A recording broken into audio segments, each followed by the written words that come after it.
Thank you, Madam Speaker. It's an old definition of abuse of power. Rules for thee, but not for me. That's exactly what's happening here today. House Democrats are preparing once again to break another president of the United States House of Representatives. It's an open secret that the American people are facing substantial challenges today. Many of these challenges are Washington-inflicted of one-party rule caused by a Biden administration incompetence and radicalism. Absolute chaos on the southern border. Out-of-control crime. Record-breaking gas prices and inflation. A broken supply chain. A historic labor shortage. A failing education system. And of course, the humiliating surrender in Afghanistan. Will this Congress be remembered as the Congress that addressed those serious challenges? Not a chance. Instead, I believe this Congress will go down in history as the broken Congress. For nearly 4 years, as the House Republicans have been voicing the needs of millions of Americans, House Democrats have broken nearly every rule and standard in order to silence dissident and stack the deck for their radical, unpopular agenda. They broke the motion to recommit, first time in the history of Congress. They broke impeachment, not once, but twice. They broke in-person voting and replaced it with proxy voting, the first time in history. And they broke the minority's right to appoint members of its own choosing to committees. The Speaker is burning down the House on her way out the door. What's worse, we got to this point on the basis of a double standard. Democrats want to change the rules but refuse to apply them to their own caucus. I listened to the Speaker talk about the highest standards. Madam Speaker, when a Democratic chairwoman flew to Minneapolis and told an angry crowd during a trial to stay on the streets, get more active, get more confrontational, we've got to make sure they know we mean business. That high standard, the Democrats refused to take action. The trial judge actually singled her out on her comments on an ongoing basis, which he said could become an issue on appeal. But this wasn't the first time. No. This is 3 times. At a rally in Los Angeles, that same chairwoman, she told a mob, if you see anyone from that cabinet in a restaurant, in a department store, at a gasoline station, you get out and you create a crowd. And you push back on them. And you tell them that they're not welcome anymore anywhere. She later defended that comment in another speech in L.A., saying, the same chairwoman of the high standards, I did not threaten Trump constituents and supporters. I do that all the time. But I didn't do it that time. This side of the aisle didn't ask that chairwoman to lose her committee. We simply asked for an apology. Meanwhile, that high standard with Speaker Pelosi and Leader Hoyer defended her. When asked about her Minneapolis comments, Leader Hoyer described her as passionate. She believes in her issues. She believes you should get in your faces.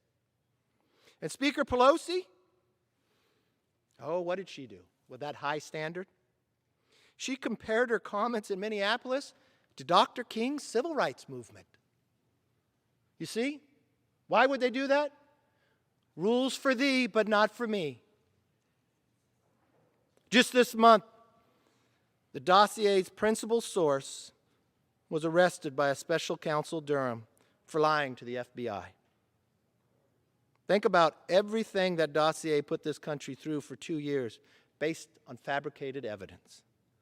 The infringements of due process, the spying on the presidential campaign, and of course, the $32 million spent by hard-earned working taxpayers for a Mueller investigation.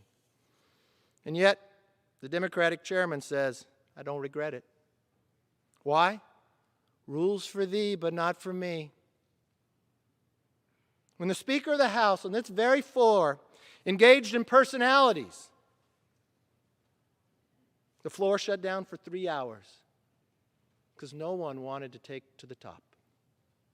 Her entire caucus that believed in the higher standard voted to keep her words in the record rather than strike them down. Why?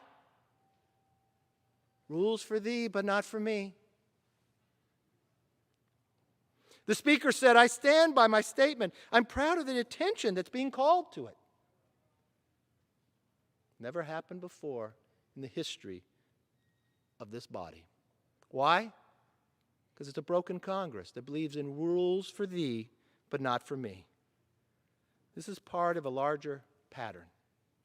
When a congressman on the Intelligence Committee was targeted by a suspected Chinese Communist Party agent for years, the Democrats kept him on the committee. Why? Rules for thee, but not for me. When a Democrat congresswoman said, Israel was hypnotized the world, that supporting Israel is all about the Benjamins, and that 9/11 was, some people did something. The Democrats actually defended her. Why? Rules for thee, but not for me. And when a member of the Democratic leadership tweeted a week ago, lock up Kyle Rittenhouse and throw away the key in an attempt to sway an ongoing trial, the Democrats said nothing. Why? Rules for thee, but not for me. Let me be clear.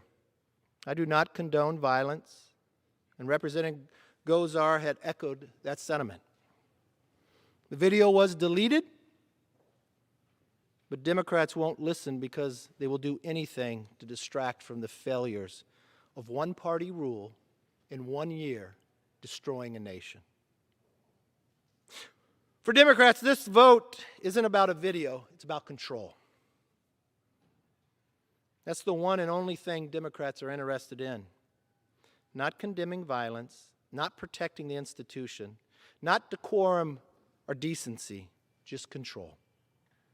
The Democrats want control and they don't care about the consequences. They're destroying this institution, silencing the minority, and therefore silencing millions of Americans. When I talked to Democrat leadership, when they told me what they wanted to do, I asked a simple question. Have you seen the video? No, haven't seen it. But they knew exactly what they wanted to do. It's interesting. Without even watching, they decide the punishment. Why? No need. Rules for thee, but not for me. What they have started cannot be easily undone.